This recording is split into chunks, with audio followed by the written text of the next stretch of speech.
مسلمان ہونے کے ناطے اور انسان ہونے کے ناطے ہمارے ذمے ہے کہ پوری دنیا کے انسانوں کا رخ اللہ کی طرف موڑ دیں۔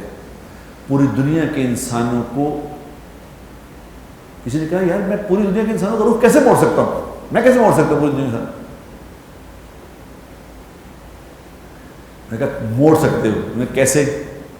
اور میں کہا سنو، حدیث پاک میں آتا ہے، اس کا مفہوم یہ ہے کہ جو روزانہ 25 دفعہ صبح یہ پڑھے اللہم اغفر لی وللمؤمنین والمؤمنات والمسلمین والمسلمات، اے اللہ پوری دنیا کے ایمان والے مسلمانوں کو معاف فرما دے۔ جو 25 دفعہ یہ پڑھتا ہے تو پوری دنیا میں جتنے مسلمان رہتے ہیں ان سب کی تعداد کے برابر اس کو نیکیاں ملتی ہیں۔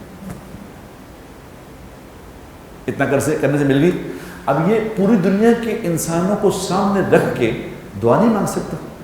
یا اللہ پوری دنیا کے انسانوں کو ہدایت نصیب فرما، یا اللہ پوری دنیا کے انسانوں کا رخ اپنی طرف موڑ دے، پوری دنیا کے انسانوں سے جہالت کو ختم فرما دے۔